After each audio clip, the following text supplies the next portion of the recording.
Bienvenue dans ce nouvel épisode de Raconte-moi les mobilités, le podcast par Cara qui vous invite à réfléchir sur les mutations des systèmes de transport d'aujourd'hui et de demain. Bonjour et bienvenue dans ce nouvel épisode de Raconte-moi les mobilités. Je suis Elisaveta Chernichova, chargée de mission emploi, formation et compétences chez Cara. L'évolution des systèmes de transport et les disruptions technologiques que connaissent les filières mobilité ont un impact fort sur toute la chaîne de valeur. Pour pouvoir suivre le rythme et répondre aux nouveaux défis, il devient essentiel pour ces filières d'attirer les talents, que ce soit des jeunes diplômés, des salariés en reconversion ou encore des demandeurs d'emploi. Aujourd'hui, nous allons justement aborder ce sujet. Quelles raisons de ce manque d'attractivité des salariés ? Quelles conséquences pour les industriels ? Et quelles actions sont mises en place pour déconstruire les préjugés sur le secteur des mobilités ?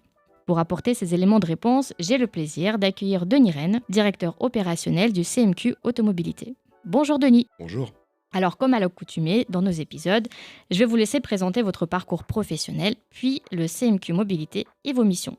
J'ai un parcours assez long en termes de scolarité, puisque j'ai commencé par un BEP et j'ai fini avec un Bac+6 dans les métiers de l'industrie, parce que j'ai un CAP et un BEP tourneur-fraiseur, Bac Pro maintenance, BTS mécanique automatisme, et puis une licence pro en informatique industrielle, et j'ai fini en master d'innovation et ingénierie de produits à l'ITEC de Lyon. Et puis mon parcours professionnel m'a conduit à différentes missions. J'ai travaillé quasiment dans toutes les activités d'entreprise à valeur ajoutée dans l'entreprise. De la maintenance à la production, à l'automatisation, au bureau d'études. Je suis passé par différentes entreprises comme Meritor, comme Zodiac, Air Azur, et des TPE et PME aussi. Donc j'ai un langage commun avec l'industrie, plus de 20 ans d'expérience dans l'industrie, et j'ai rejoint il y a 10 ans le monde de la formation en tant que formateur en génie industriel. Et puis rapidement, j'ai pris la responsabilité d'un centre de formation sur le secteur industriel aussi, et avec une coloration textile à l'époque. Puis je suis devenu responsable du centre académique de la formation continue à Lyon, avec une expertise sur les métiers de la formation en situation de travail, où j'ai accompagné plus de 100 projets en formation en situation de travail.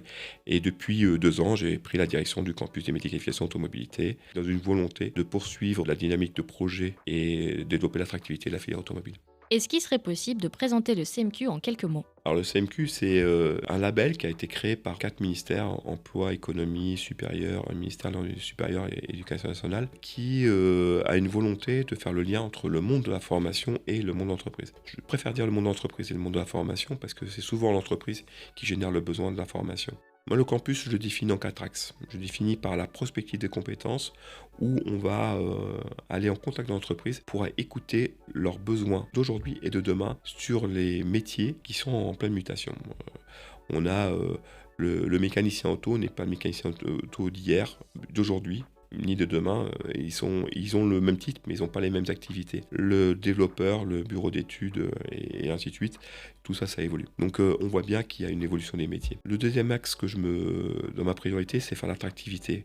Et je le mets en deuxième parce que c'est le lien entre l'entreprise et la formation. L'attractivité, c'est donner envie à des personnes de venir sur tout l'écosystème de la mobilité, de l'élève, voire du collégien, de l'étudiant, jusqu'à l'entreprise, et garder les maximum de personnes dans l'entreprise le plus longtemps possible dans la mobilité. Donner envie et donner du sens peut-être à ça. Le troisième axe, c'est de se donner les moyens de former. Donc ça veut dire quoi ? Ça veut dire former les enseignants, les formateurs à ces nouveaux métiers. Si on ne peut pas former à des nouveaux métiers, si on ne sait pas de quoi on parle. Donc il y a un axe assez majeur de former les enseignants à ces nouvelles technologies. Mais pour cela, c'est mon quatrième axe, c'est de donner les moyens de former. Donc donner les moyens de former, c'est donner des outils. Par exemple, on a un partenariat qui est en place avec Enedis, qui nous fait don de voitures électriques, qui nous permet de former aux véhicules électriques dans les lycées. Les lycées ont souvent des problèmes d'équipement sur les nouvelles mobilités décarbonées. On vient d'équiper le lycée de Bron d'un camion électrique. En septembre, on ouvrira un atelier de réparation de batteries électriques. Donc, c'est typiquement des activités que l'on a sur du campus pour armer et mieux armer les lycées. Alors, je parle du lycée de Bron, mais on a des équipements hydrogène qui arrivent à Montélimar, à Bron, au lycée Émile Béjui, à Montélimar chez Catalin, et Mont-l'Abbé, on a un système pédagogique, l'université de Lyon 1, Centrale. On a différents projets. Alors ça, c'est financé comment ? Il y a des dons au matériel d'entreprise. et merci à eux, par certains apprentissages, mais aussi par donation de personnes un peu obsolètes pour eux. Les technologies évoluent, qui fait que quand ça devient obsolète pour eux, nous, ça devient intéressant, parce qu'on récupère des matériels qui sont plutôt attractifs pour nos élèves. Et puis, on a des projets comme France 2030, ou les projets européens financés par l'Europe, les COV. Alors, France 2030, le campus a la chance et le plaisir d'animer d'atteindre plusieurs projets, qui sont la maintenance de véhicules à batterie, qui portent sur l'électronique de puissance, sur un autre projet, sur la mobilité décarbonée avec Remède, sur l'école de la batterie avec EDLB et Vercor. Le projet, on a à peu près une douzaine de projets au total sur le campus qui permettent de couvrir quasiment toute la chaîne de valeur de la mobilité décarbonée, que ce soit du vélo jusqu'au train, en passant par le camion, le bus, évidemment la voiture. Très bien. Eh ben, rentrons dans le vif du sujet. On parle beaucoup de tensions dans les secteurs des mobilités, que ce soit le ferroviaire, l'automobile, le vélo, même la logistique. Comment est-ce que vous percevez l'évolution de ces métiers ? Est-ce qu'on peut dire aujourd'hui qu'il y a un vrai problème d'attractivité ?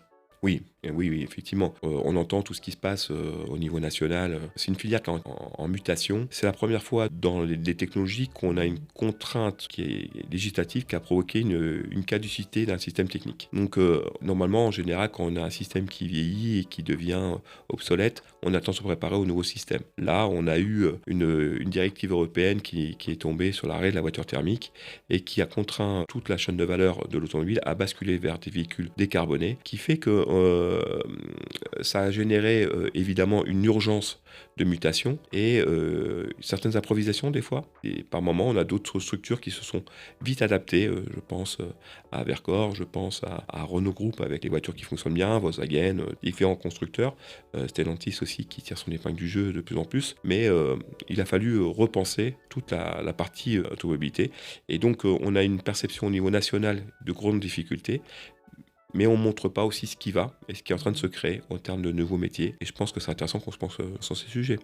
Et quel frein majeur rencontre le secteur aujourd'hui ? Est-ce qu'il y a un manque de visibilité des métiers ou est-ce que c'est plutôt un problème culturel, si on peut dire, sur l'image de l'industrie et des mobilités en France ?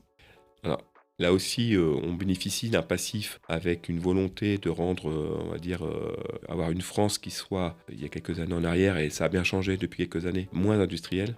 Depuis quelques années, on sent une volonté avec les programmes France 2030, avec des ministres de l'industrie qui se poursuivent entre Lescure et puis Ferracci, qui ont vraiment une volonté de redévelopper l'industrie en France, des politiques fortes de redéployer avec France Chose France, qui permet de relocaliser et de développer. On le voit sur le terrain, ces activités-là. Donc on a deux sensations. On a les personnes qui font le choix d'orientation des jeunes qui ont subi, on va dire, une phase de l'industrie, c'est pas bien, il faut arrêter, faut pas y aller. Et on a une seconde vie qui arrive dans l'industrie qui, aujourd'hui, permet de projeter des nouveaux métiers technologiques à forte valeur ajoutée, avec des fortes expertises, avec des intérêts très intéressants, à mon avis, au niveau des jeunes qui arrivent. Et du coup, il faut convaincre souvent les familles que leur enfant a un potentiel fort dans ces métiers.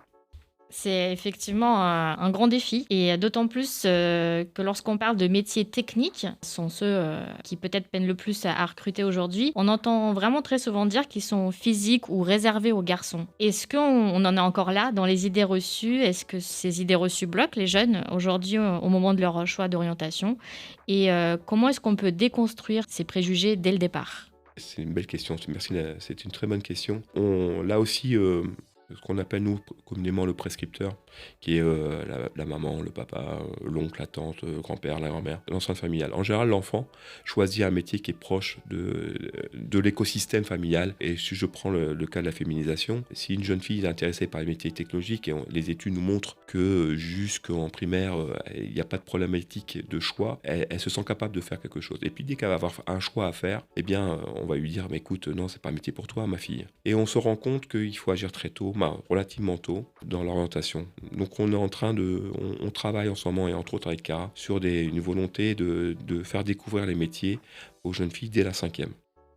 Pourquoi la 5e ? Parce qu'on est avant l'année du choix du futur stage d'orientation de 3e et il faut laisser mûrir. Et en faisant ça, on espère qu'en faisant pratiquer les jeunes filles à des activités technologiques, on pourra leur démontrer qu'elles en sont complètement capables et que derrière, elles auront la possibilité d'avoir le répondant de dire « mais ça m'intéresse, j'aime ça ». Plusieurs études montrent cet axe-là et là, on est en train de vraiment d'œuvrer pour pouvoir intervenir auprès des collèges, de faire découvrir aux collégiens et collégiennes les métiers de l'automobilité, parce qu'il y a les filles, mais les garçons, hein, qu'il faut aussi, il ne faut pas oublier.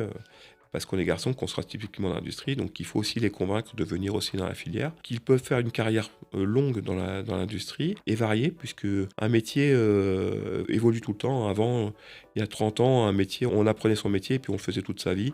Maintenant, un métier, tous les 2 ans, il faut faire évoluer sa compétence. Une compétence métier dure 18 mois et évidemment, un métier, c'est plusieurs compétences métiers, hein. Donc il y en a une qui apparaît ou qui disparaît à peu près tous les 18 mois.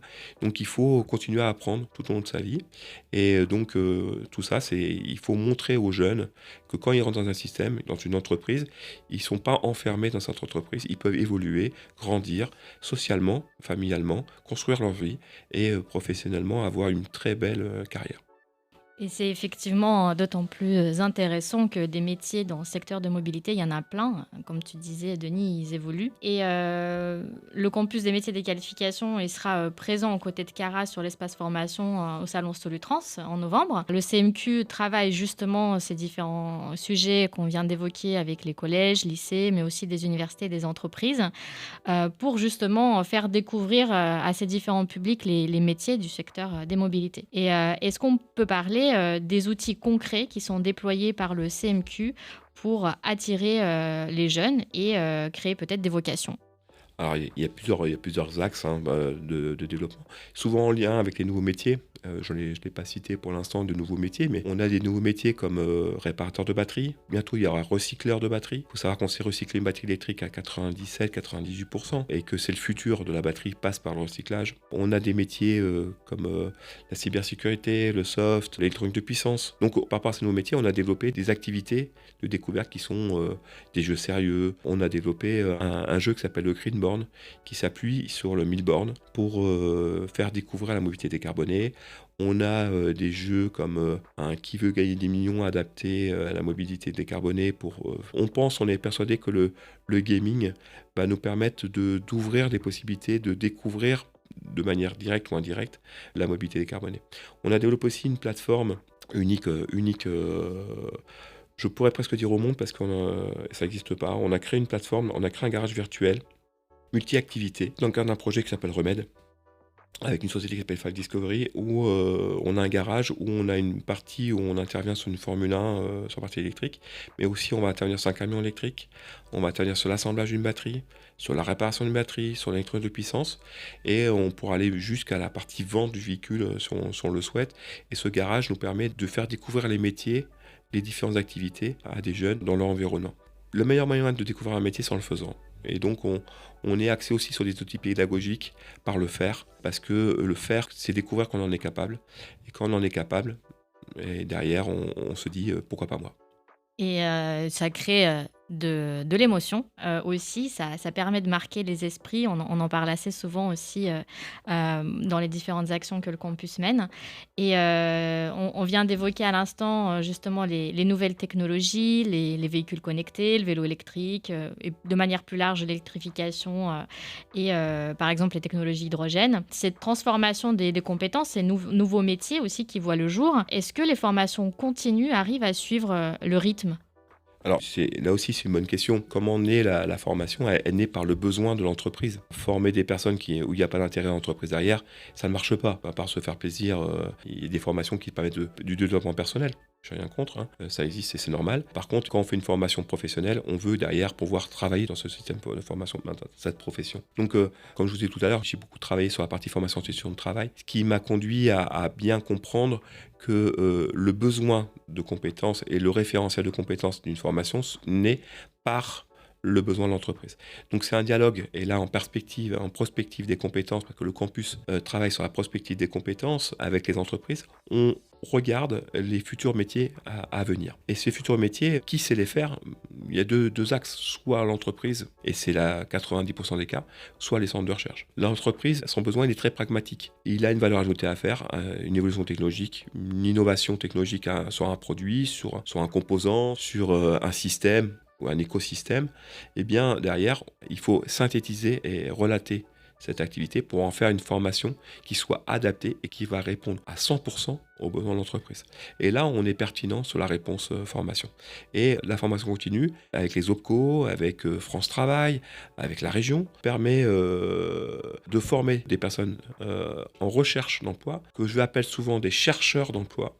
Et pourquoi ? Parce qu'un chercheur d'emploi, ce n'est pas spécialement quelqu'un qui est en demandeur d'emploi, c'est quelqu'un qui a envie de changer le métier. Et donc, il y a des moyens pour financer les formations innovantes et derrière, donc, construire le parcours, le financer et pouvoir mieux répondre aux formations. Le métier d'hyperviseur, par exemple, qui arrive dans le cadre des bus autonomes, des taxis autonomes, on manque 6 ou 7 000 chauffeurs de bus en France. Un hyperviseur, c'est entre 4 et 10 véhicules hypervisés, ce qui veut dire qu'avec 1000 personnes, on pourrait quasiment combler le déficit de 6000 personnes en hypervision. Puis ça touche des personnes qui pourraient être en reconversion. Un chauffeur de bus, un chauffeur de taxi qui pourrait être intéressé à passer sur un métier plus sédentaire peut-être. Et peut-être moins aussi en conflictuel avec une relation client par exemple.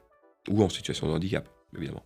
Et justement, il y a aussi tout un enjeu de formation de formateurs pour qu'ils puissent avoir les éléments nécessaires pour faire monter en compétence ces différents publics. Donc on vient à l'instant de parler justement du métier d'hypervision, mais ça touche aussi d'autres métiers. Est-ce qu'on peut peut-être rapidement évoquer justement cet enjeu de formation de formateurs ? Alors, dans les axes du campus, j'ai la formation des formateurs enseignants en priorité, parce que quand on forme à des nouveaux métiers, il faut accompagner la filière de formation à pouvoir former à ces nouveaux métiers. Et puis donner les moyens aussi de former à ces nouveaux métiers. Ça veut dire que le plateau technique de formation, il faut qu'il soit représentatif de l'attendu final. Et donc, on a un travail très fort avec l'industrie pour pouvoir faire ça. À titre d'exemple, on vient d'équiper le lycée Béjuy de Bron et des Catalans qui est à Montélimar et Louis Armand à Chambéry d'un camion électrique à double commande de pédalage. C'est une première en France. C'est le premier lycée équipé en initiale d'un camion électrique. Ils pourront faire du diagnostic, de la recherche de panne, de la conduite sur camion électrique. Et là, on est sur une évolution du métier. Mais on a aussi à Bron, on va ouvrir en septembre le premier atelier de réparation de batteries de véhicules électriques, qui fera aussi le camion et les utilitaires, de nous permettre de développer des formations pour l'initial et le continu sur la réparation de batteries.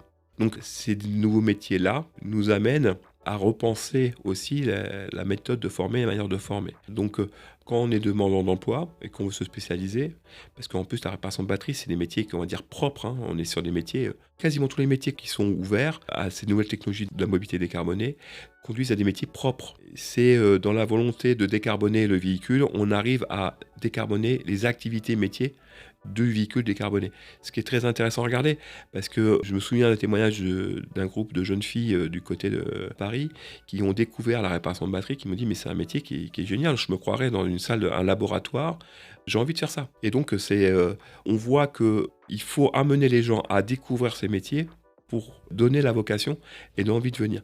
On est très loin des images de Germinal, des temps modernes de Chaplin. Il faut se rendre compte que l'industrie, la mobilité a évolué, que les produits véhicules, mobilité, camions, voitures, bus, tous les véhicules ont évolué et qu'on a dans l'usage et la maintenance du quotidien et la fabrication et dans l'usage du quotidien un effet vert qui se produit au niveau du poste de travail qui fait qu'on est quasiment en blouse blanche dans ces activités-là. C'est très très intéressant justement de voir comment l'évolution, les disruptions technologiques dont on parlait au début finalement sont un vrai levier pour l'attractivité de la filière. Et peut-être pour finir, le CMQ est beaucoup au contact des entreprises et toutes ces actions qui sont menées justement sur le volet de l'attractivité, de la découverte des métiers, la création de vocations. Est-ce que vous pouvez peut-être nous dire rapidement comment vous évaluez l'impact de ces actions auprès des entreprises ? Alors, il faut raisonner, c'est du long terme. On est sur l'accompagnement du changement, sur le fond. Et on sait bien qu'un processus d'accompagnement du changement, ça ne se fait pas en claquant des doigts, sauf, on va dire, avec par exemple l'effet aux Jeux Olympiques, où on a vu d'augmentation de licenciés dans certains sports, parce qu'il y a eu une émotion de Léon Marchand qui gagne, la nation a gagné beaucoup d'adhérents, parce qu'on s'est dit, je m'identifie à la personne. Donc là, parce qu'il y a une médiatisation très forte et donc de l'émotion. On n'est pas dans cette échelle-là. Nous, on est plutôt sur du long terme, moyen terme, qui fait qu'on s'aime. Et derrière, il faut continuer à marteler le message. Pour chaque graine semée, mettra du temps à pousser et donner ses fruits. Donc on essaie d'avoir la main verte. Dans la mobilité décarbonée, c'est quand même sympa. De semer et d'arriver à fructifier à moyen et long terme des envies de venir sur la filière. Alors, on a des activités très fortes sur l'attractivité. On organise à la fin novembre, au départ de Solutrans, le 18 novembre, un tour de France de la mobilité décarbonée avec la PFA, la plateforme de la filière automobile. Et on va avoir 26 ou 27 étapes et on a plus de 60 entreprises qui vont nous ouvrir leurs portes pour découvrir leur manière de faire. Et on a déjà un engouement très très fort au niveau des établissements. On a fait l'opération l'année dernière, on était sur 13 étapes, une échelle plus petite. On avait eu plus de 2500 personnes qui étaient venues à la rencontre et le retour était très positif. Et des vocations sont nées. Et donc on renouvelle l'opération du 18 novembre au 11 décembre. On va couvrir 8 étapes en Auvergne-Rhône-Alpes. On va voir, on a des entreprises comme Renault Trucks, comme Vercors, comme Iveco, Michelin, qui vont nous ouvrir leurs portes. GCK, il est difficile de nommer tout le monde. On va être à Transpolis avec des essais de crash test. Et Cara nous aide bien dans cette démarche d'attractivité. Et je remercie d'ailleurs Cara à ce titre et les adhérents. Donc si vous avez envie d'ouvrir vos portes et d'accueillir des lycéens, des étudiants pour faire découvrir votre activité, et si vous avez envie de recruter des profils nouveaux, n'hésitez pas. Donc non, mais on est vraiment sur du long terme sur la phase d'attractivité et on se rend compte que ça fonctionne plutôt bien. On a des retours assez positifs dans les centres de formation et on a aussi les rencontres de la mobilité qu'on a organisées l'année dernière, qui ont donné un tournoi intéressant chez des universitaires. À l'école centrale, on avait Lyon 1 et l'université qui était présente, et puis des BTS et des lycéens. Et on a eu là aussi des personnes qui se sont dit mais j'étais électricien, mais je crois que je vais venir travailler dans l'automobile électrique.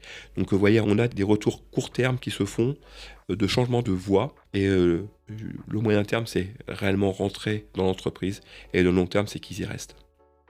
On voit vraiment des actions très concrètes, qu'elles soient petites ou grande échelle, qui ont un véritable impact. Merci Denis pour cet échange et j'espère que le format vous a plu. Merci, c'était très intéressant. Merci pour ces questions très intéressantes. J'espère que ça vous a plu aussi. Et quant à nous, on se retrouve en septembre pour un nouveau numéro de Raconte-moi les mobilités. Raconte-moi les mobilités, le podcast mensuel proposé par Cara, votre réseau d'acteurs du transport et de la mobilité. Retrouvez tous nos épisodes sur Deezer, Apple Podcasts, Spotify et YouTube.